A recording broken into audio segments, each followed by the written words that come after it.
Greetings. Today, we delve into a revolution in warfare that shattered all previous expectations: the astonishing American industrial machinery unleashed during the Normandy invasion.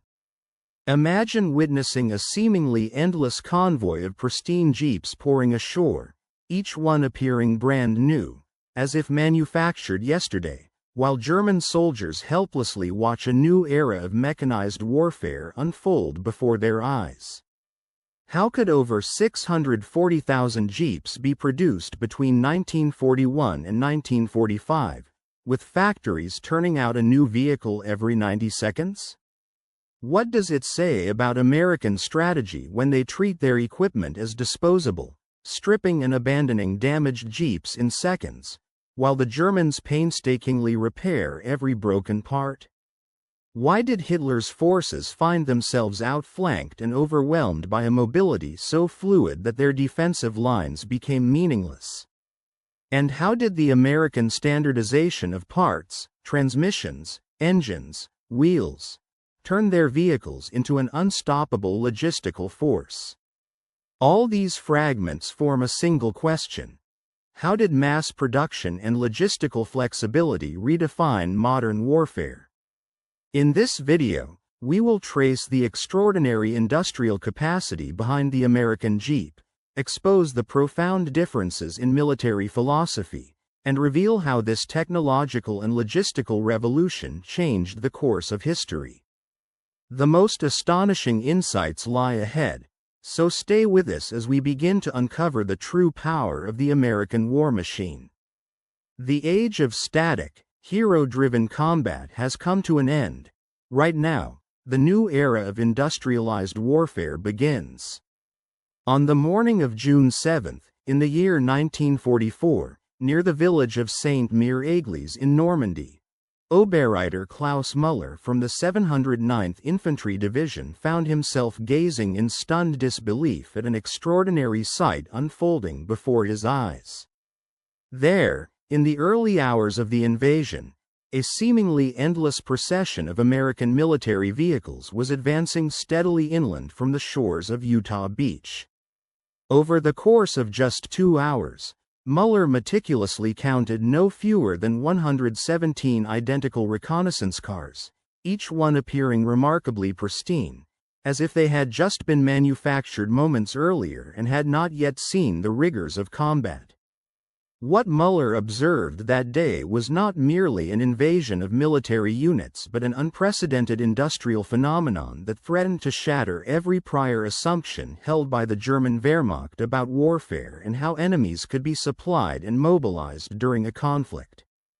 These vehicles, known to the Americans as jeeps, had traversed the vast expanse of the Atlantic Ocean by the thousands, and their overwhelming numbers laid bare a truth far more devastating than the raw power of artillery shells or the thunder of tanks. Germany was no longer facing a traditional army alone; rather, it was confronting an entire, meticulously coordinated industrial system that had revolutionized warfare into mass production on an unprecedented scale. The arrival of the jeeps had begun immediately with the initial landings, emerging directly from landing ship tanks, LSTs, that had crossed the channel in endless convoys, their decks brimming with vehicles that seemed to appear out of nowhere. Each of these LST vessels had the capacity to carry up to 30 fully assembled jeeps, and hundreds of these ships were systematically delivering their cargo onto the beaches of Normandy. The vehicles bore markings from either the Willis Overland Motor Company based in Toledo, Ohio, or the Ford Motor Company located in Dearborn, Michigan. Officially, these versatile vehicles were designated as Truck 1/4 ton, 4-wheel drive, Command Reconnaissance, indicating their role within the military supply chain. But to the German soldiers who watched helplessly as this relentless tide of machinery poured onto French soil, the sight signified something far more ominous than mere logistics. It was a stark demonstration of an industrial capacity that defied comprehension, an entire war effort based on mass production and rapid deployment, leaving the German military in awe and dismay. One detailed account comes from Hauptmann Vera Lindermann, who commanded the 3rd Company of the 919th Grenadier Regiment. In his after-action report dated June 9, 1944, Lindermann documented the startling scale of American vehicle production. "The enemy possesses vehicles in quantities we reserved for ammunition rounds," he noted. "Every American unit, down to the smallest squad, appears to be fully motorized." He recorded that just the previous day, his unit had destroyed 12 reconnaissance cars, yet by that morning, the same sector was overrun with 40 more. Lindermann remarked on how the Americans treated these complex military vehicles as casually as they might handle rifle cartridges, items to be used and discarded with minimal concern for maintenance or resource constraints. The numbers involved in American Jeep production during this period would have left German military planners utterly stunned had they been fully aware. Between 1941 and 1945, American factories churned out over 640,000 Jeeps, an astonishing figure representing a pivotal element of the U.S. military's mechanized capabilities. At the height of their production, factories operated by Willis Overland and Ford were assembling a new Jeep every 90 seconds, a pace that seemed almost impossible to sustain. This single vehicle model accounted for nearly 1/4 of all American military motor transport production during the war, underscoring its importance. The Germans, who had managed to produce only about 50,000 such light utility vehicles over the entire course of the conflict, could hardly fathom these staggering figures or the implications they carried. What made this extraordinary level of production feasible was an incredibly advanced standardization process that surpassed anything the German military had ever experienced.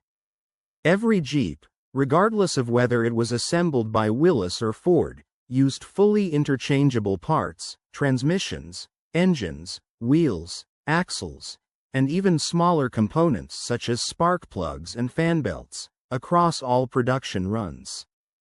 This meant that a transmission taken from a wrecked Ford GPW could be quickly installed into a Willis MB in a matter of minutes, ensuring rapid repairs and replacements. The standardization extended beyond mere components to the entire supply system, enabling mass production and efficient logistics that could supply large numbers of vehicles with minimal delay. This approach not only boosted production rates but also simplified maintenance and repair procedures, creating a uniform fleet that could be sustained vastly more easily than any traditional military vehicle program. Parts were strategically pre-positioned based on meticulous statistical analysis of failure rates, ensuring that replacement components were always at hand. This careful planning allowed the Americans to maintain a seamless operational flow, minimizing downtime caused by equipment failures. Meanwhile, Feldwebel Hansrieke, a seasoned officer of the 716th Static Infantry Division, carefully observed American military operations from a concealed vantage point near the town of Carendt. In his diary, he noted with a mixture of curiosity and disbelief that the Americans seemed to have a different approach to vehicle maintenance. He wrote verbatim, "The Americans do not attempt to repair their vehicles in the traditional sense. Instead, they simply replace broken parts with new ones taken from an endless supply. I watched in amazement as a damaged vehicle was brought back into service in less than an hour's time." He observed that instead of fixing engines, they would simply remove the entire unit, unbolt it effortlessly, and lift it out of the vehicle, then install a brand new engine with such casual ease that it seemed comparable to simply changing a tire. The process was conducted in the field, often under sporadic artillery fire, all while the crew smoked cigarettes and carried on their work without apparent concern. This starkly contrasted with the German military mentality, which was rooted in a tradition of preserving and meticulously maintaining every piece of equipment. In the German Wehrmacht, each vehicle was assigned to a specific unit and was carefully tracked throughout its entire service life. Losing a vehicle due to negligence was considered a serious offense, an act that could lead to a court-martial. German mechanics diagnosed mechanical issues with painstaking precision.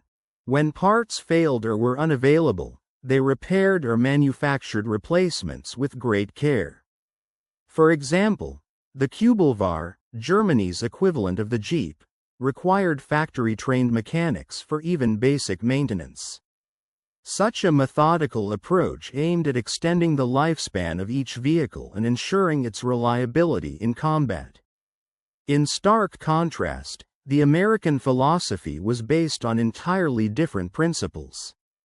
They had calculated that the typical combat life expectancy of a Jeep was approximately 90 days, and they built their logistics around this reality.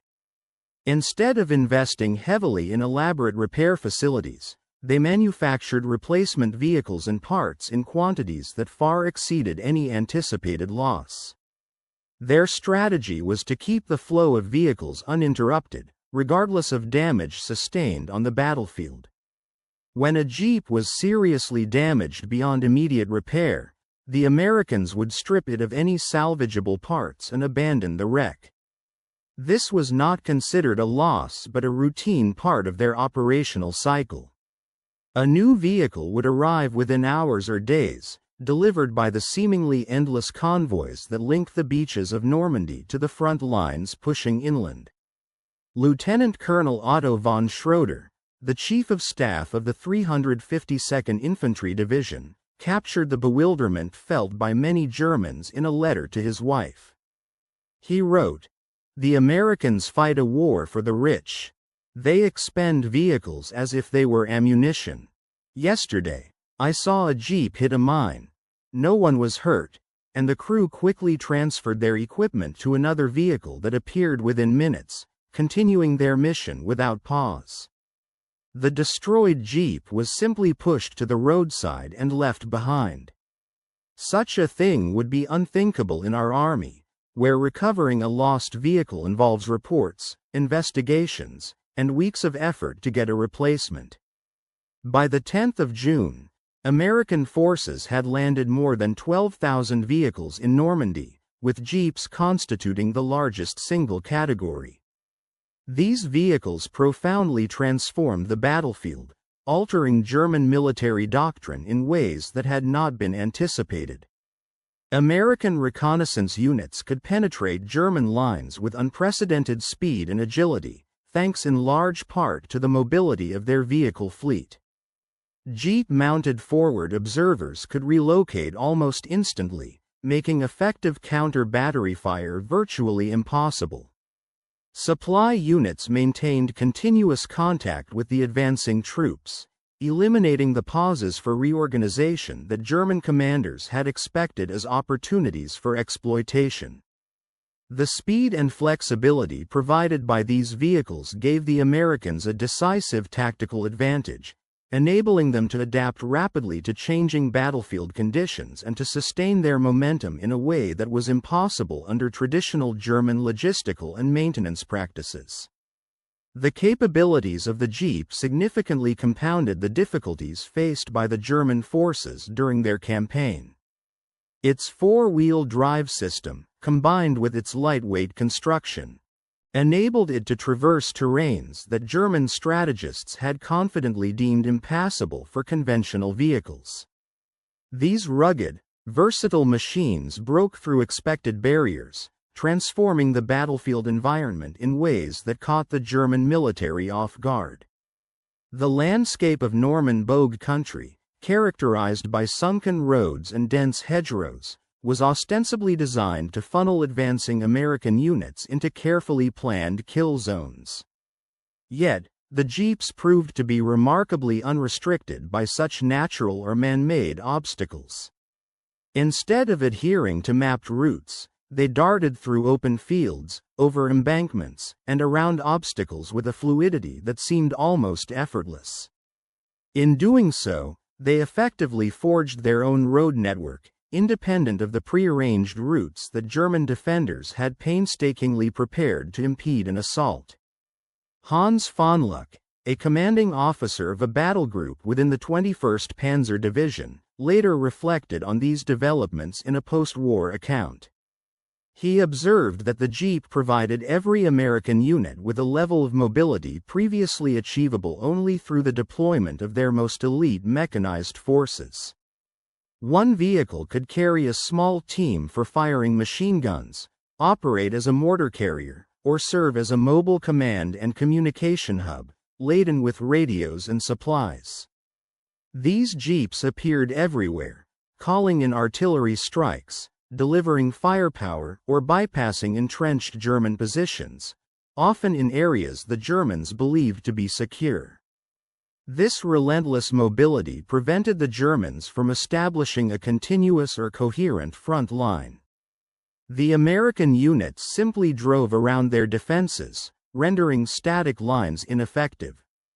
The logistical and maintenance systems supporting these vehicles proved just as formidable as their tactical use on the battlefield. American logistics units, seemingly prepared for industrial-scale operations, arrived daily with a steady flow of fuel, ammunition, and complete vehicles. They carried not only spare engines and transmissions but also pre-assembled components, allowing for rapid repairs and replacements. Mobile workshops, positioned immediately behind combat units, were capable of performing any repair or component replacement on the spot. If a unit lost 10 Jeeps in combat, 10 new replacements would often arrive within 48 hours, sometimes even sooner. Major Heinrich Zimmermann of the 12th SS Panzer Division noted that the American supply system operated much like an extended factory production line, seamlessly integrated into battlefield logistics.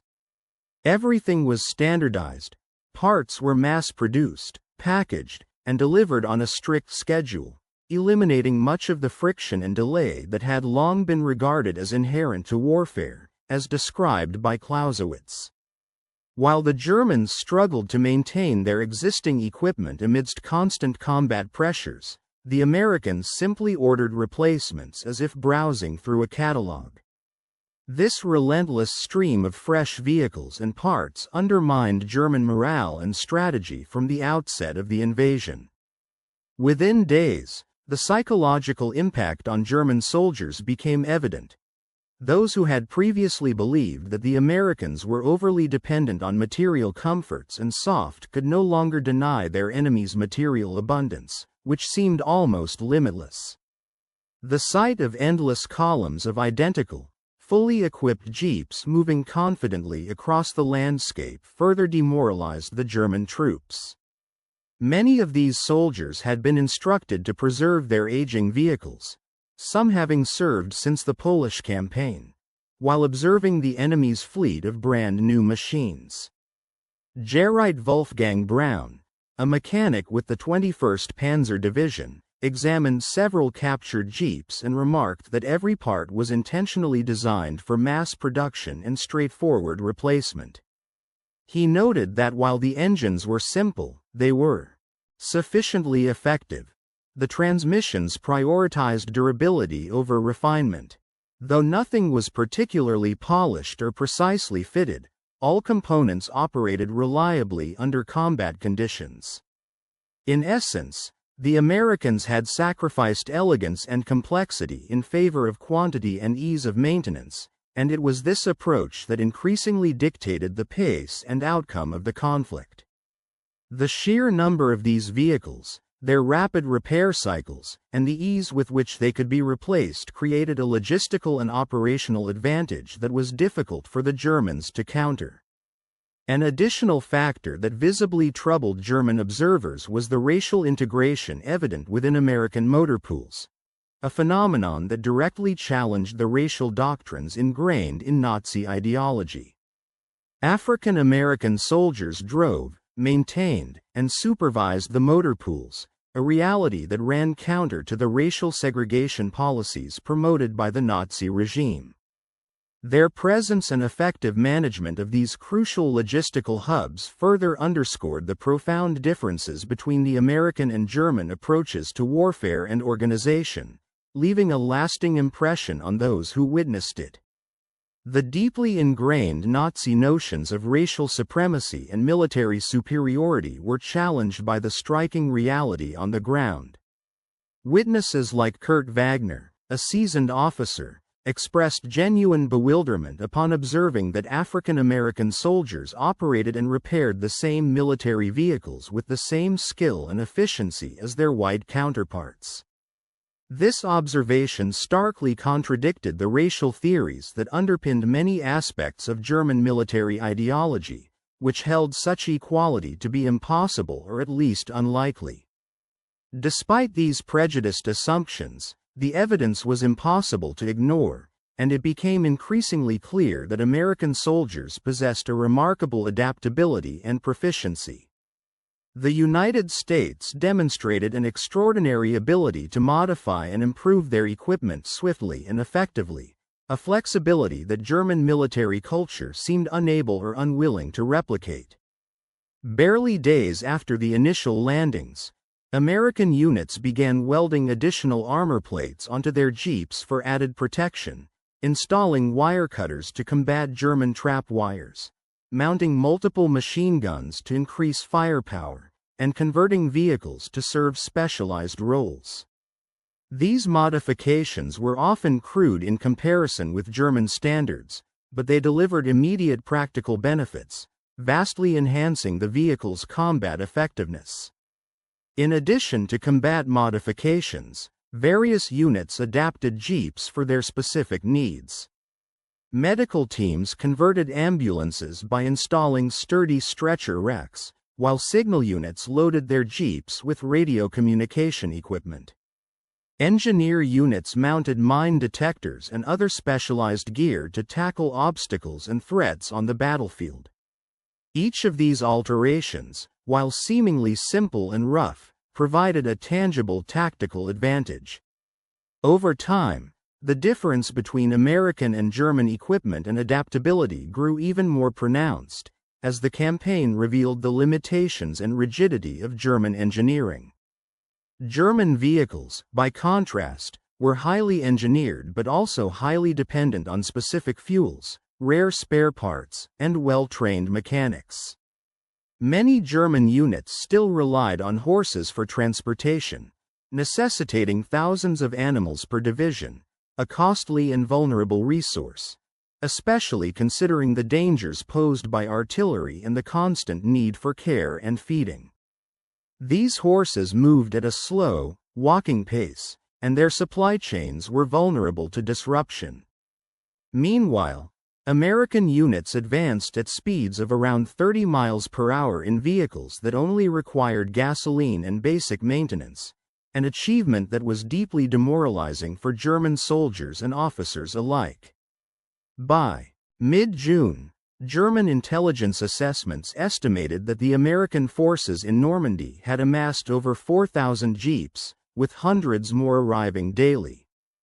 This number seemed almost impossible to many German officers who recalled that the entire German army that had invaded Poland had fewer than 3,000 motor vehicles of all kinds. The sheer volume of American production suggested that even if the Allies lost all their vehicles in Normandy, they could replace them within just 2 weeks. Such rapid replacement and relentless logistical support underscored the vast industrial capacity of the United States. Colonel Ernst Wagner of the Panzer Division compiled a detailed report based on these observations, which he delivered to Field Marshal Rommel just before his injury. The report emphasized that the Germans faced an adversary who had industrialized warfare to an unprecedented degree. The Americans mass-produced military vehicles in the same manner as civilian automobiles, simple, functional, and produced at an astonishing rate. It seemed that every American soldier was not only capable of driving but also performing routine vehicle maintenance, which further amplified their operational flexibility. This entire societal mobilization for mechanical warfare stood in stark contrast to Germany's more traditional and perfectionist approach, which prioritized precision and durability over sheer numbers. German vehicles such as the Kübelwagen were well engineered, meticulously built, and designed for longevity.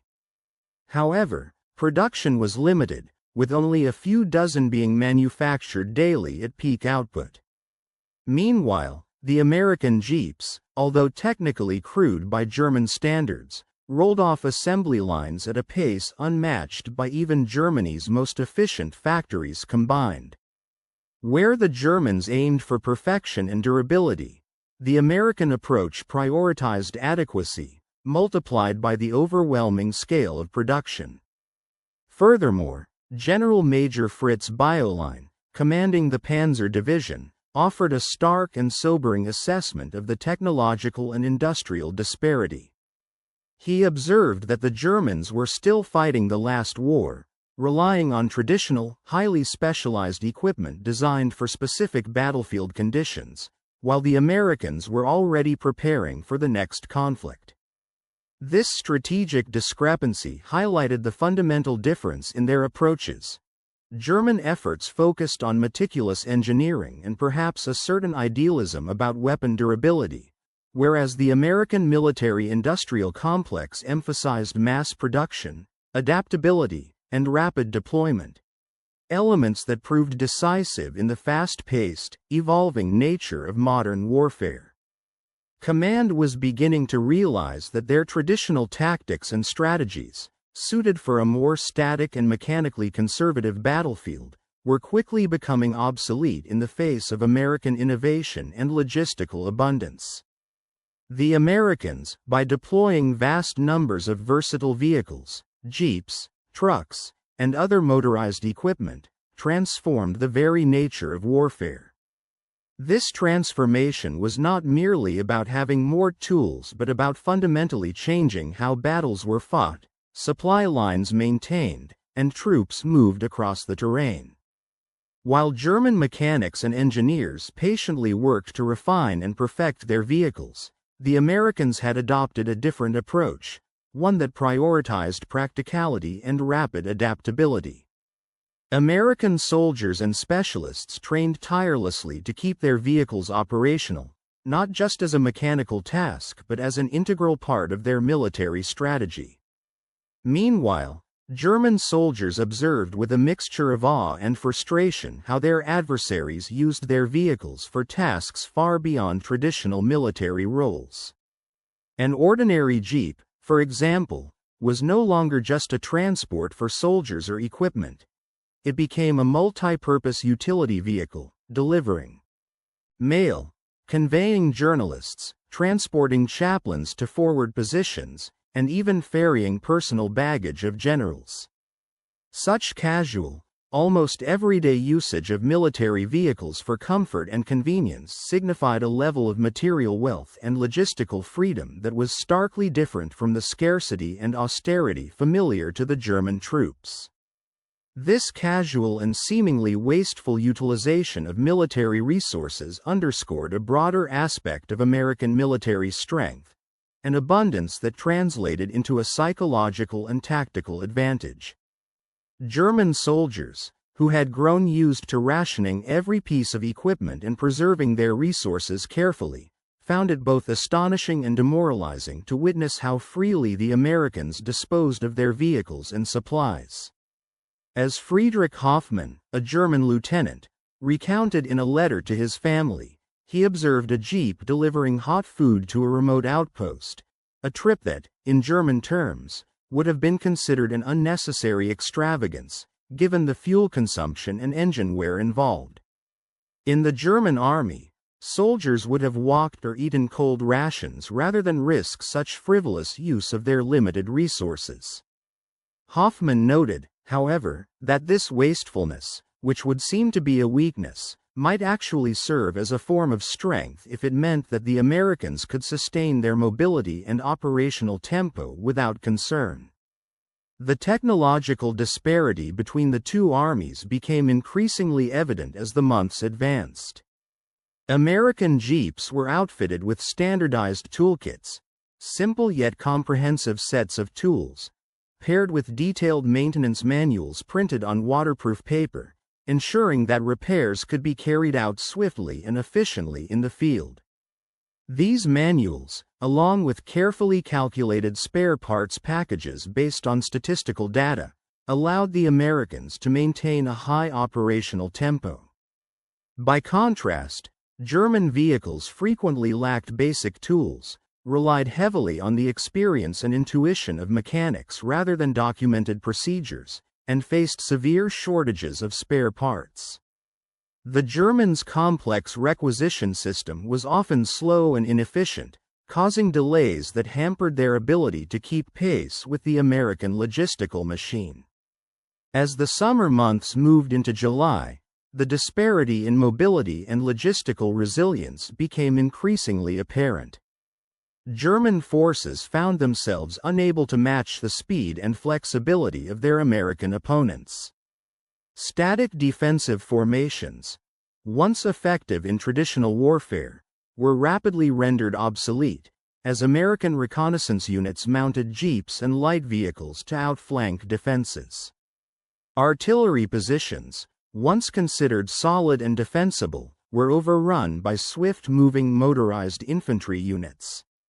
Supply lines, carefully established in the earlier stages of the campaign, were now vulnerable to fast-moving patrols that struck behind German lines before reserves could be mobilized to respond. The battlefield itself was transforming into a fluid environment, favoring the side that possessed an endless supply of motorized transport and the flexibility it provided.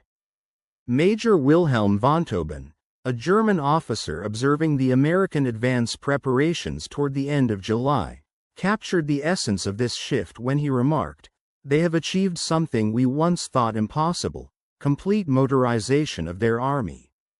Every soldier now can be transported by vehicle, every gun can be towed at highway speeds, and every supply item can be delivered directly to the point of need." His words reflected the stark contrast between the traditional, mechanically conservative tactics employed by the Germans and the dynamic, highly mobile approach adopted by the Americans. Von Tauben's assessment underscored a bitter truth. The Germans were fighting a 19th-century war against an enemy equipped with the capabilities and logistical support of a 20th-century army. In summary, the American focus on mass mobilization, technological standardization, and logistical abundance not only revolutionized their operational capabilities but also profoundly impacted the morale, tactics, and strategic outlook of their adversaries. The transformation from a static, resource-limited Wehrmacht to a highly mobile, well-supplied force symbolized the shifting nature of warfare in the mid-20th century, an evolution that the Germans, despite their ingenuity and experience, found increasingly difficult to counter. The German efforts to counteract the pervasive American motorization in Normandy proved ultimately futile, despite their strategic planning and resourcefulness. Orders issued to target concentrations of vehicles became almost meaningless when, in reality, American machinery and transport units had become so widespread that they seemed to be everywhere. A relentless, moving sea of machines that was impossible to contain or disrupt effectively. Similarly, attempts to cut off supply lines, which might have been effective in traditional warfare, failed because virtually every American unit possessed its own organic transportation, rendering interdiction efforts nearly useless. Plans that aimed to exploit American reliance on fuel supplies were rendered ineffective by a transportation and logistics system that delivered gasoline in enormous quantities, reminiscent of the heydays of 1940, when German industries had yet to be heavily impacted by wartime restrictions. By late July, when Operation Cobra was launched, American forces in Normandy boasted an astonishing number of vehicles, over 15,000 in total, with jeeps emerging as the most numerous among them. Such a vast mechanized presence was not merely a tactical advantage but a fundamentally different approach to warfare that had profound implications.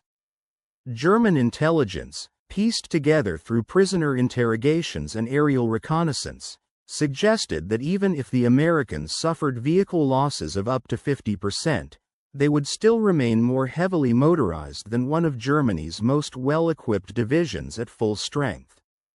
This assessment, when reported back to Berlin, was dismissed as overly pessimistic or even dismissive of American industrial strength. However, it was, in fact, a conservative estimate. The sheer number of vehicles in American hands underscored a new paradigm of warfare, one driven not by individual heroism or tactical brilliance alone but by a reliance on industrial capacity and mass production. The influence of this American motorization extended well beyond immediate military tactics. The lessons learned from this technological and logistical transformation would shape post-war German industry and military thinking. German officers and engineers who survived the conflict carried these insights into the rebuilding of a defeated Germany, recognizing that the American model of standardization, mass production, and streamlined design had fundamentally shifted the nature of military and industrial power. The Volkswagen, which had initially struggled during the war as a competitor to the Jeep and failed to meet wartime demands, would later, in peacetime, succeed spectacularly as the Beetle. It became a testament to mass production principles, demonstrating how American innovations could be adapted for peaceful purposes, shaping the automotive industry for decades to come. Otto Schultz, a Feldwebel who spent 3 years as a prisoner of war in America, later reflected on what he had learned in Normandy. He observed that modern warfare was no longer solely about courage or individual skill but was dominated by industrial capacity and logistical efficiency. The Americans, he noted, had shown that victory belonged to those capable of producing, shipping, and replacing material losses at an unprecedented scale and speed. The Jeep was no longer just a rugged vehicle but a powerful symbol of a new kind of warfare, one that was less about direct combat and more about industrial and logistical dominance that the Germans had not anticipated. The encounter with American mass motorization in Normandy was far more than a simple military mismatch. It represented a fundamental clash of civilizations' approaches to warfare. The Germans, with their long-standing tradition of professional military excellence and meticulous maintenance of equipment, found themselves confronting an American military that had transitioned warfare into an exercise in industrial management and mass production. The endless columns of jeeps streaming across Normandy came to symbolize more than just transportation. They embodied the very essence of the American arsenal of democracy, a testament to the tremendous industrial might that could be projected across oceans and delivered in vast quantities to the battlefield. To German soldiers observing these advancing columns, each jeep was a messenger bearing a stark, simple truth. The era of artisan-style warfare, rooted in individual heroism and finely maintained equipment, was rapidly coming to an end. Instead, a new age had dawned, the age of industrial warfare, characterized by mass production, logistical efficiency, and overwhelming material superiority. The enormity of these mechanized columns served as undeniable proof that American industrial capacity was capable of transforming the battlefield itself. Hetman Ernst Bergmann, who observed American operations throughout the Normandy campaign and later became a notable automotive engineer in post-war Germany, encapsulated this realization. He understood that the Americans had demonstrated, through their logistical and industrial strategies, that victory in modern war increasingly depended on the ability to produce and deploy vast quantities of equipment rapidly and sustainably.